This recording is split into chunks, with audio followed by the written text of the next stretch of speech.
السلام عليكم ورحمة الله وبركاته.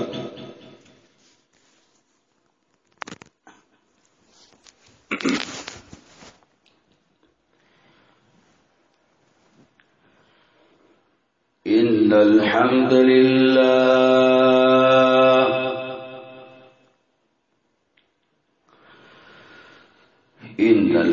لله نحمده ونستعينه ونستغفره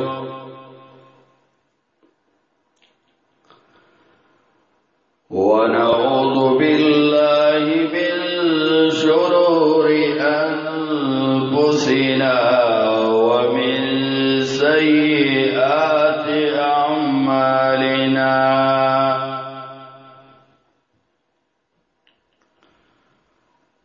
من يهده الله فلا مضل له ومن يضلله فلا هادي له.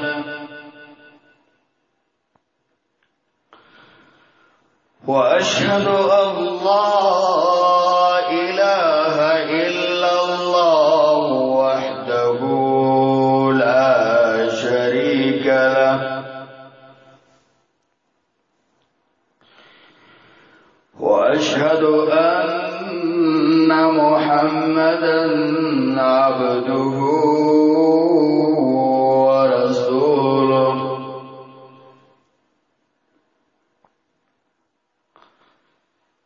أما بعد فأعوذ بالله السميع العليم من الشيطان الرجيم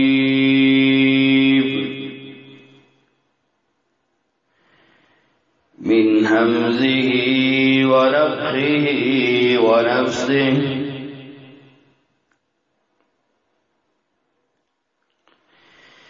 يا أيها الذين آمنوا اتقوا الله حق تقاته ولا تموتن إلا وأنتم مسلمون.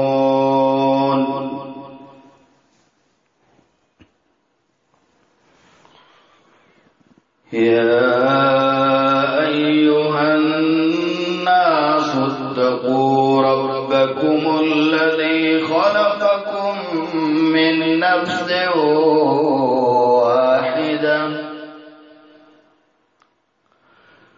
وخلق منها زوجها وبث منهما رجالا كثيرا ونساء.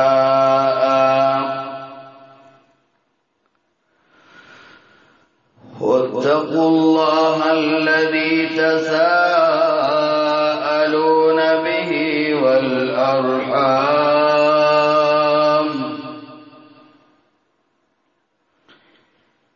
إن الله كان عليكم رقيبا.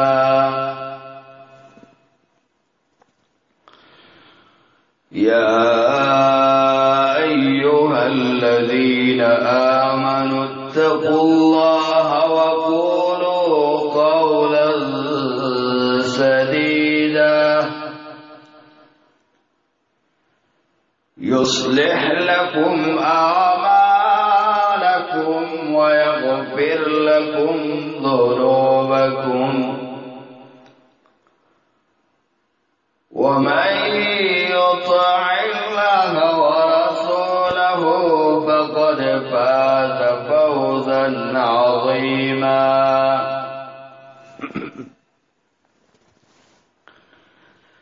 أما بعد فإن خير الحديث كتاب الله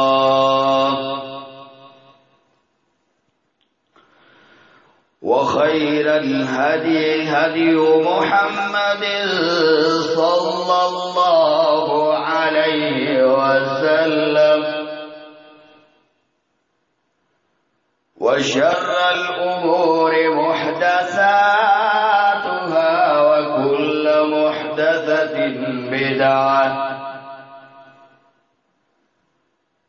وكل بدعة ضلالة وكل ضلالة في النار.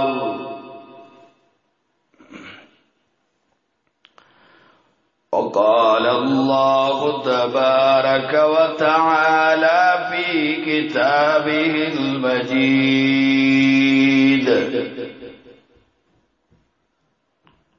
وفرقانه الحميد: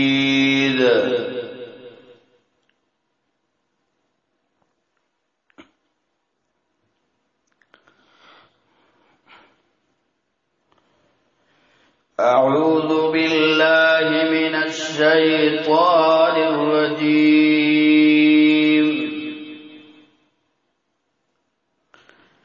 بسم الله الرحمن الرحيم.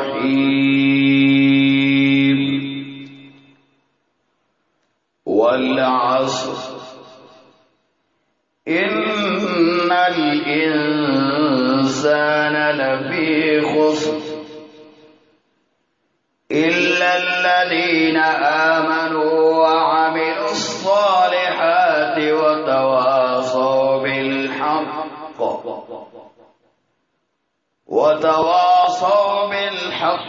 وتواصوا بالصبر.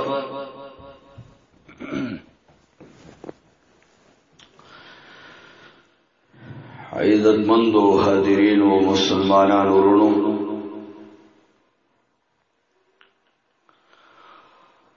ستاسو په مخ کې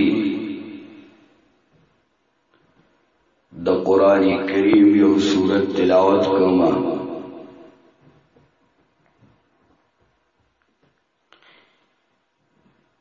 چې په دې کې الله رب العزت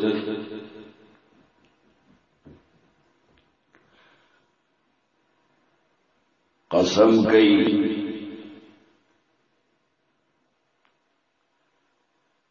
اللہ رب العزت فرمائی والعصر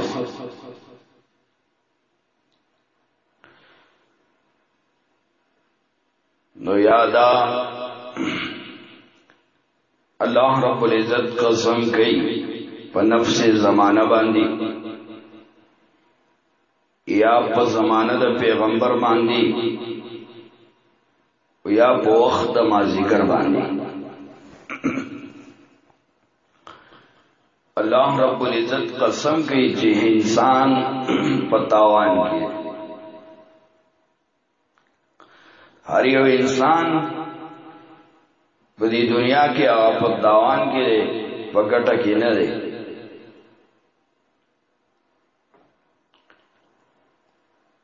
تاسو سوچ کوئی بدی خبر مان دی ہر سڑے پکار رجی پریمانی سوچو کی چی انسان ولی پتاوان کی لے. اللہ رب العزت تلتا فرمائی چی پتاوان کی لے.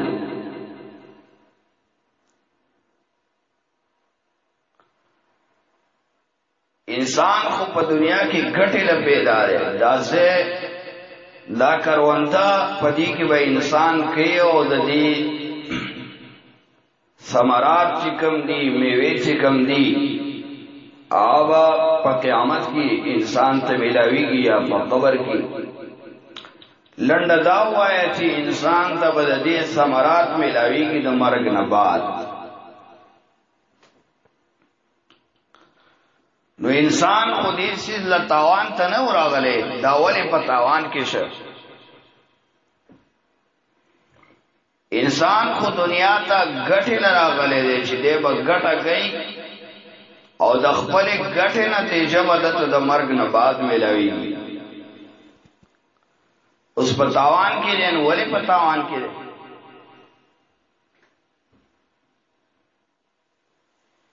دلته کې الله رب العزت وای نا انسان پتاوان کې لیکن نه پتاوان کې هغه خلق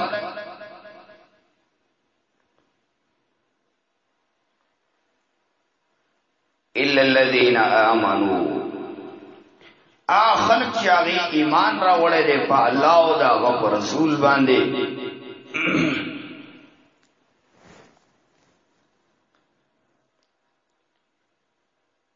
لیکن پدې خبره باندې یو سړی نه خلاصيږي دغه انسان هم په ګټه کې نه دی مخکې شرطونه الله رب العزت لګئی د سینه چې یو سړی په خپل باندې ایمان راوړل مسلمان دی او دې په دې باندې بچته او په دې باندې به جنت ته ځي او دنه به الله رب العزت نور تفوس نه کوي الله رب العزت فرمای احسب الناس ان يتركوا ان يقولوا آمنا وهم لا يفتنون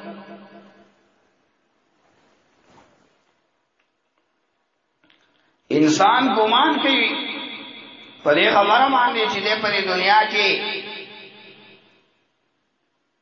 عبث پیدا شوی او په دغه امتحان نه کی اے ګمان کوي دا خلق د سیندا یوازې په ایمان راوړلو باندې چې تش په خله دا خبرو کې چې اوس مسلمان او ځکه براینا مسلمانان ډیر شي خبره دا نه ده دلته کې الله رب العزت فرمایي الا الذين امنوا وعملوا الصالحات الله رب العزت فرمایي هغه خلق په تاوان کې نه وی چې هغه ایمان راوړل لیکن د ایمان سره هغه عمل صالح کوي نیک اعمال کوي پښتو کې موږ ورته نیک وایو او نیک په بیا هغه عمل نه چې یا تور ته نیک وي یا زور ته نیک وي یا بل سړی را پاسي هغه ورته نیک وي نه دا غلطه خبره ده نیک په هغه اعمال چې د الله رب العزت او داغه رسول صلی الله علیه وسلم نه کوم دلیل په موجود وي دا دوانه مهرونه دا دوانه ټاپې چې په موجودي نو بیا به عمل نیک او که چرته دغه نه وا تو دا عمل ګوره برباد دی دا قابل قبول نه دی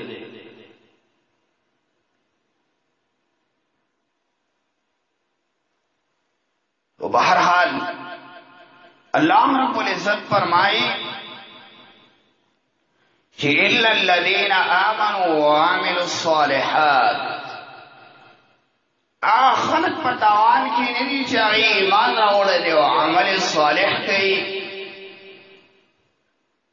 نکرچی او سڑے پدی دنیا کی دی دنیا دا ماحول دا سرے سے کم سڑے نیک اعمال کئی نو داغی سرسرت تکلفات ہوئی کنا او دا سے خهم ندا کہ او سڑے پخپل نیک اعمال کئی ځان یو ګټ کې ډیر کړه نیک اعمال کې تاجدون دي سیو مهربان او داغي سره سره اشراق منځونه کوي خدای سره نور د شرایط او ضوابط او پابندي کوي نه دي څه باندې کوي دیوا وتواصوا بالحق پدې او سره نخلاصيږي چې په خپل به عمل کوي او نور انسانان پر دعا غي او خپل جوړ کړي نو دا خبره صحیح نه ده بلکې دې به حق وینا کوي کوم چې حق دی حق هغه چې د دوه طرفه ټاپی په موجودي مطلب دا کتاب الله و سنت رسول الله صلی الله علیه وسلم نه په ټاپی موجودي مهرونه موجودي هغه وینا هغه دې کوي نو عزتمندو دا څنګه چې یو سړی هغه وینا کړی او دا وینا کوي او هغه پسې دی په دنیا کې پروپاګاندا ونشي دا مشکل ده رسول صلی الله علیه وسلم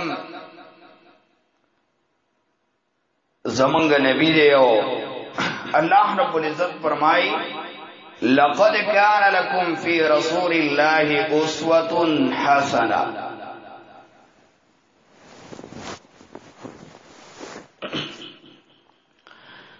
اللہ رب العزت فرمائی د رسول صلی اللہ علیہ وسلم پدا جوان کی استاسو د پاره خسته نمونه ده.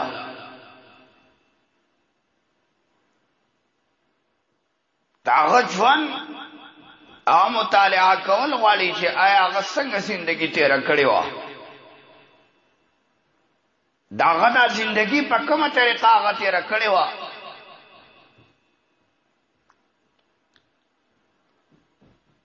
د رسول صلی الله علیه وسلم کله چې الله رب العزت نبی نو ګرځولې دغه د زندگی چې تیرېدله هغه ډېره بهتره زندگی او خلکو صادق او امین ورته ویلې. خلکو په هغه باندې ډېر غټ اعتماد کو، ځکه چې رسول صلی الله علیه وسلم کې الله رب العزت یو بهترین اخلاق اچولیو. ځکه وروسته یو غټه دعوه کوي، الله رب العزت یو غټه ذمہواری ور په غاړه کوي. د هغې دپاره الله رب العزت هم څه شخصیت خو به غوره کوي که نه، هغه شخصیت په شروع د ابتدا کې هغه په صادق او امین باندې بلل کېده.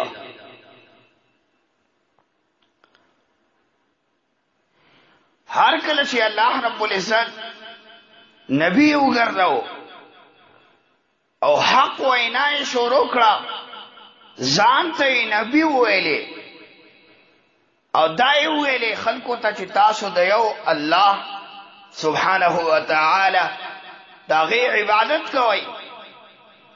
نو اوس د خلکو اختلافونو ته ګوره. زه کله کله ملګرو ته دا خبره کوم چې خیر دی که دنیا کې په موږ پسې هر سړی خبرې وکړي، ودې کې دا هم یو سنت طریقه ده ژوندی کېږي. ځکه زمونږ په محمد رسول الله صلی الله علیه وسلم پسې دا خبرې شي. داسې بهترین هستی اچا نه ده معاف کړې، هغې پسې خبرې شوي دي. نو ما او تاسو یو خو معمولي خلک یو، زم چې د هغه د خپو د خاورو مناسب خلک خو موږ نه یو. نو لہذا هغه پیغمبر چې هغه محمد رسول الله صلی الله علیه وسلم دی چې حق وینا یې شروع کړې ده، نو خلکو یې څومره مخالفت کړی. اول د هغه تره ابو لهب څومره اختلاف یې د هغه کړی، زامنو یې څومره اختلاف کړی.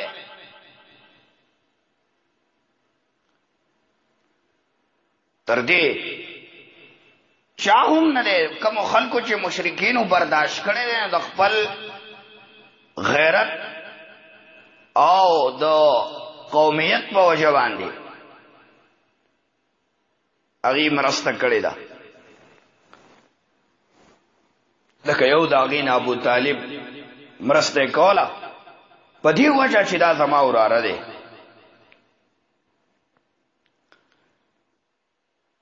او کومو ملګرو دا خو لا پرېږده چې محمد رسول الله صلی الله علیه وسلم امام دی،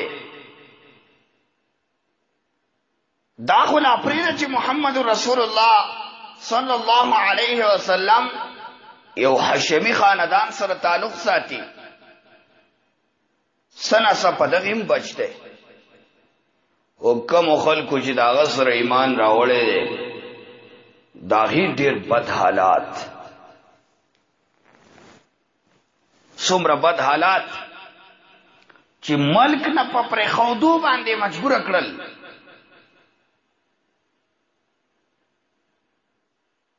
او د هغې نه بعد داسې خلک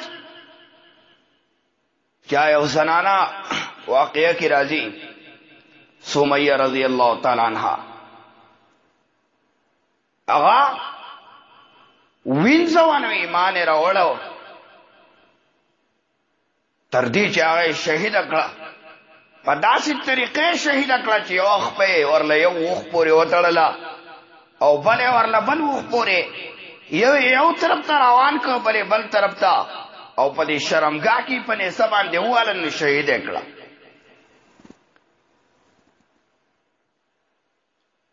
هغه بلال رضی الله تعالی عنہ چې هغه باندې کوم ظلمونه وشول، عمار بن یاسر باندې کوم ظلمونه وشول، دا ولی حق قبول کړو، حق قبول کړو نو دا کې دومره سزا میلاو شو. تر هغې نه بعد رسول صلی الله علیه وسلم باندې کم سختي کم تکلیفونه اکثر نقل کوم ډیر وخت اخلي، ډیر وخت به اخلي، لیکن هغه نه پوره کی. نو بهر حال الله رب العزت دلته فرمایل وتواصوا بالحق، حق خبره بکئی، حق وینا بکئی. مونږ خدا وایو کم سړی چې رښتیا وایي نو مونږ وایو د حق خبره وکړه. حق ویل صرف رښتیا ته نه وایي، حق وایي اصل کې قرآن او حدیث ته، نو د هغې یوه خبره هم دا ده چې دا رښتیا دي ځکه ورته حق وایي. او زمونږ د پښتنو په ژبه کې هم چې څوک رښتیا وایي نو لکه دا حق وایي. حق اصل کې وایي قرآن او حدیث ته، همدغه قرآن او حدیث به بیانوي. داسې به نه چې ځان له به عمل کوي، څنګه چې مخکې ما وویلې چې ځان له به یو سړی عمل کوي نو بس دی په دې باندې معاف دی. نه نه نه، په دې نه معاف کی، دی به حق وینا کوي نورو خلکو ته. نو کله چې حق وینا کوي نو مخکې ما تاسو ته وویلې چې حق وینا محمد رسول الله صلی الله علیه وسلم کوله، خپل خاندان ته نفرت کو. حق وینا محمد رسول الله صلی الله علیه وسلم کولا، نو خپل ترونو ته نفرت کو. حق وینا محمد رسول الله صلی الله علیه وسلم کولا، نو د مکی ټول مشرکین ته نفرت کو. او په پسې ردی باندې هغه ویلي د مکی مشرکین سزا ورکول، ځکه د ابو جهل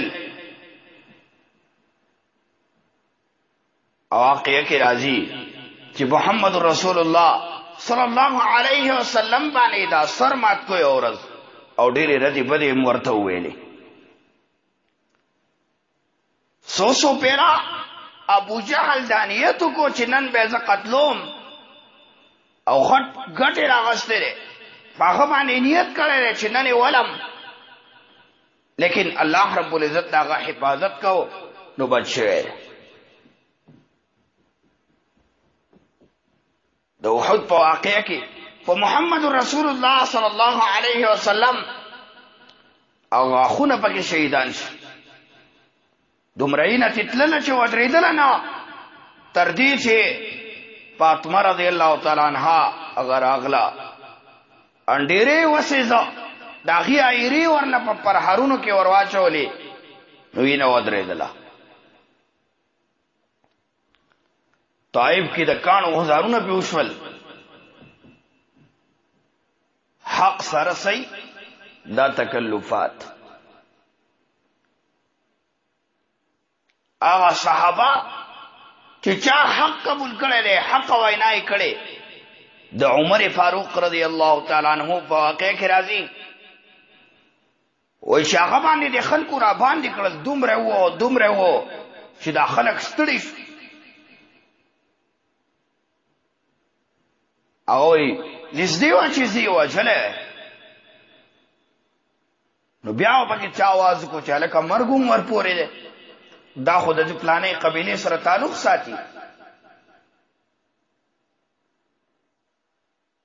تر دې چې صحابه هجرت کوي، دا کله دا علاقه پری دي عزتمندو. د دې خبرې زور چاته معلومي چې پچا راشي. خپل علاقه، خپل کور، خپل کله پری دي د الله رب العزت د رضا لپاره، لیکن اخر ته هم څوک نه پری.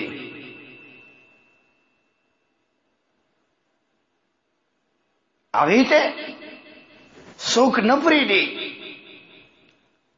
او پاغي ورله سزاګانې ورکوي. دا څه دای حق قبول کړی دی نو حق وینا کوي.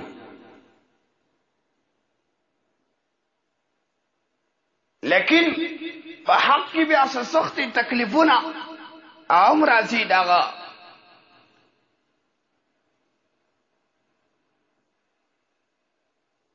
کعب بن مالک رضی الله تعالی عنہ په واقعه کې جهاد لنو تلی،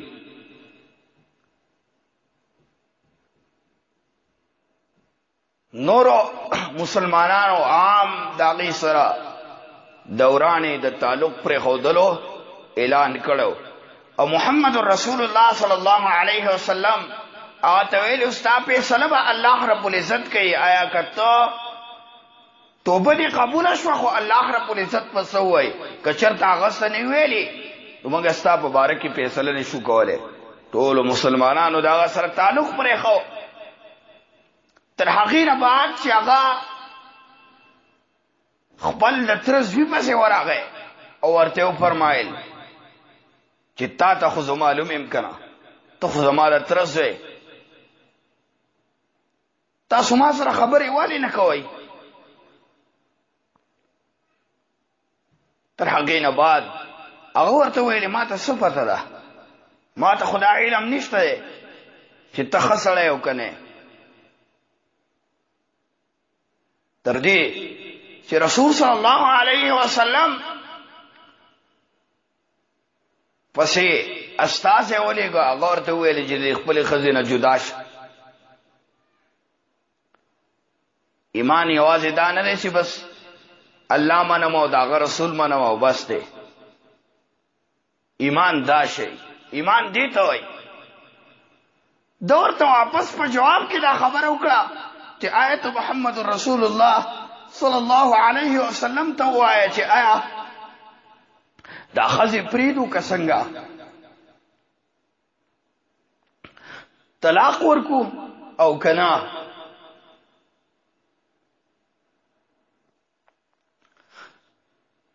آیا مونږ دې ښځو له طلاق ورکو او که نه صرف جدا شو ته؟ دا چې په ما او تا راشي بیا او پته لګي. وایي نه طلاق مه ورکوئ، جدا شئ ته. دې ته ایمان وایي. تر دې چې نورو بادشاهانو هغې پسې خطونه راولېږل، ورته ویلې ګوره څه جدا جدا دغې ورته پیش کړې چې موږ به ستا دپاره دا وکړو دا وکړو، ته ایمان پرېږده او ګوره زمونږ دا عقیده خپله که په مشرانو باباګانو زمونږ د بوتانو اهلیو پسې بد مه وایه. کعب بن مالک رضی الله تعالی عنه وایي په دې خو نه ومه خفه چې محمد رسول الله صلی الله علیه وسلم دا هغه ملګرو راسره ورانه کړي، دا خو یو طرف ته خفګان دی، لیکن په دې ډېر زیات خفه شوم چې ته وګوره، ته دې نورو خلکو ته وګوره او د دوی دې خبرو ته وګوره. په دې ډېر زیات خفه شوم. نو په هر حال کوم صورت چې ما ستاسو د مخکې لوستی و هغې کې الله رب العزت فرمایي چې وتواصوا بالحق، حق وینا وکې، حق خبره وکې، قرآن او حدیث په بیانې، نو په دې کې به تا ته تکلفات راځي. څوک به در باندې څه نوم ږدي، څوک به څه نوم ږدي، څوک غیر مقلد به درته وایي، څوک چې دی بېدینه به درته وایي، څوک په جدا جدا نومونو سره به ته یادېږي. ځکه اوس خو هغه وخت نشته دی. زمونږ د بعضو ملګرو وینې په دې کې توی شوي دي. ګوره مونږ ته خو الحمدلله هغه تکلفات په مونږ نه دي راغلي. مونږ به الله رب العزت ته معلوم یو چې مونږ کمزوري یو، ځکه په مونږ باندې دغسې تکلفات هغه نه راولي.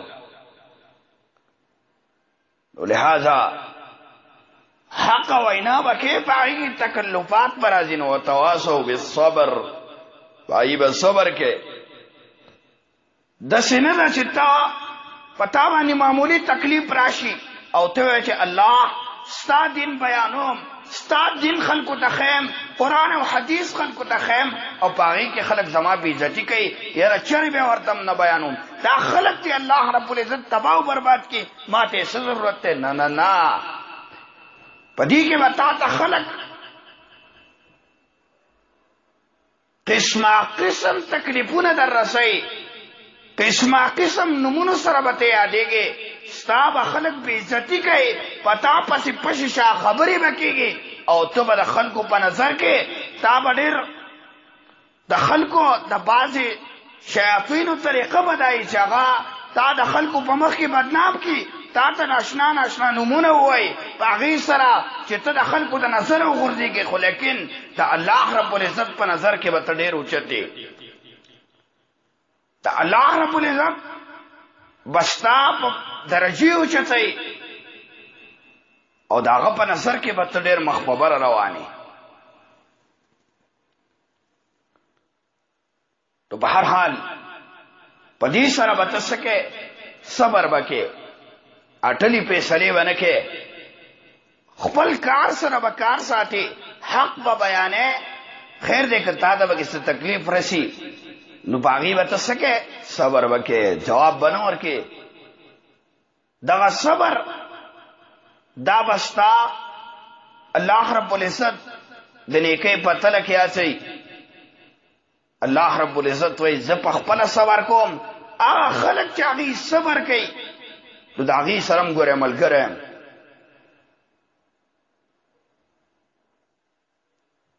نو بهرحال